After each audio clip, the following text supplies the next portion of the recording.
ओम विघ्नेश्वराय नमः। संक्षिप्त नारद पुराण अध्याय 26 व्रत, दान और श्राद्ध आदि के लिए तिथियों का निर्णय।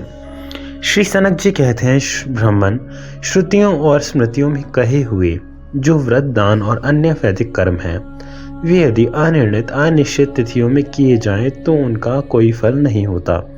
एकादशी, अष्टमी, षष्ठी, पूर्णिमा, चतुर्दशी, अमावस्या और तृतीया ये पर तिथि से विध संयुक्त होने पर उपवास और व्रत आदि में श्रेष्ठ मानी जाती हैं। पूर्व तिथि से संयुक्त होने पर ये व्रत आदि में ग्राह्य नहीं होती हैं।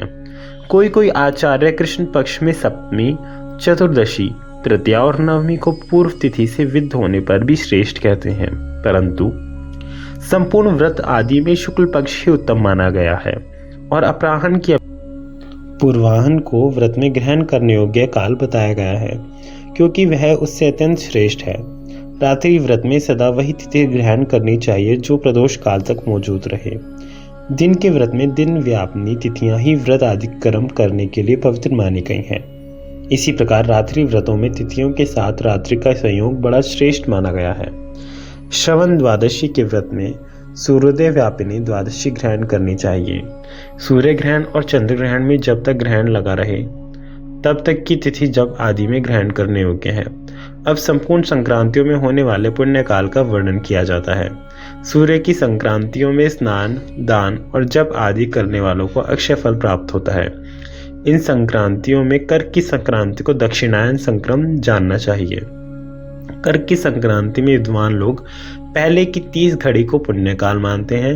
वृष, वृश्चिक, सिंह और कुंभ राशि की संक्रांतियों में पहले के 8 मुहूर्त, 16 घड़ी स्नान और जप आदि में ग्राह्य है और तुला तथा मेष की संक्रांतियों में पूर्व और पर की 10-10 घड़ियां स्नान आदि के लिए श्रेष्ठ मानी गई हैं। इनमें दिया हुआ दान अक्षय होता है। ब्राह्मण, कन्या, मीन और धनु की संक्रांतियों में बाद की 16 घटिकाएं पुण्यदायक जाननी चाहिए। मकर संक्रांति को उत्तरायण संक्रम कहा गया है।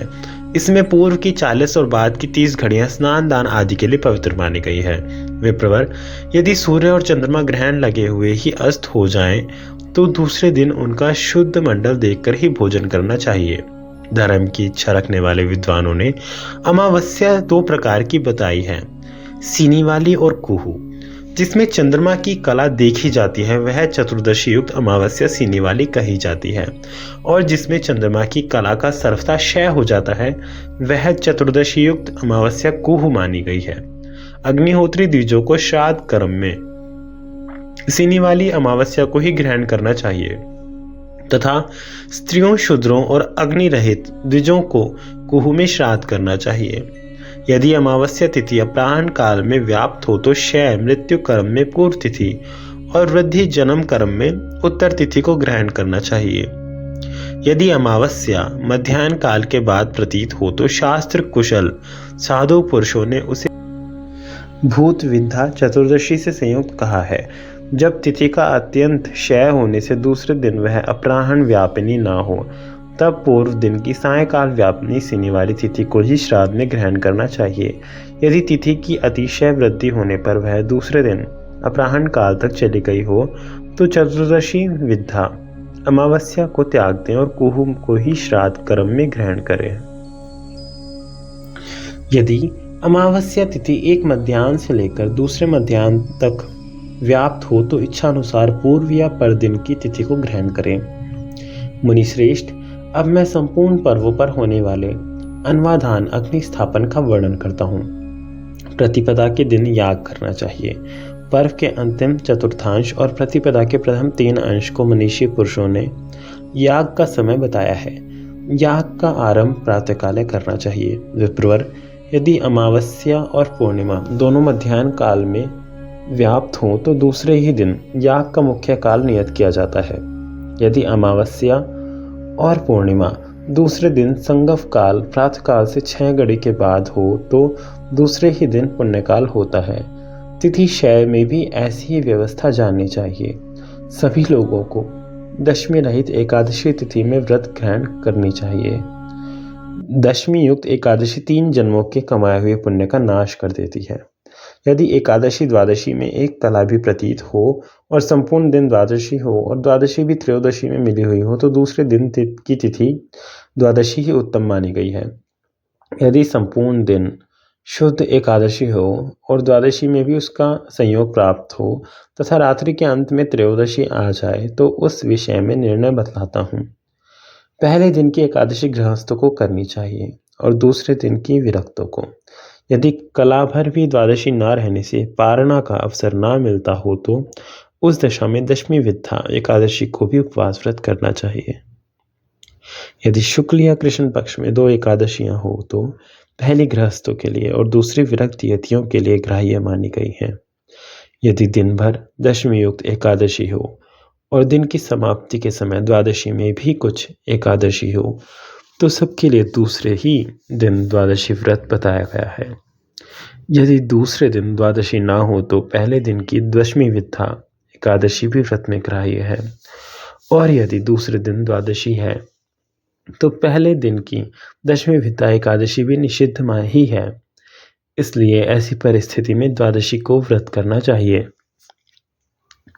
यदि एक ही एकादशी द्वादशी तथा रात के अंतिम भाग में त्रयोदशी भी आ जाए तो त्रयोदशी में पारणा करने पर 12 द्वादशियों का पुण्य होता है। यदि द्वादशी के दिन कला मात्र ही एकादशी हो और त्रयोदशी में द्वादशी का योग हो या ना हो तो गृहस्थों के लिए पहले दिन की विद्या एकादशी भी व्रत में ग्रहण करनी चाहिए और विरक्त साधुओं तथा विधवाओं को दूसरे दिन की तिथि द्वादशी स्वीकार करनी चाहिए।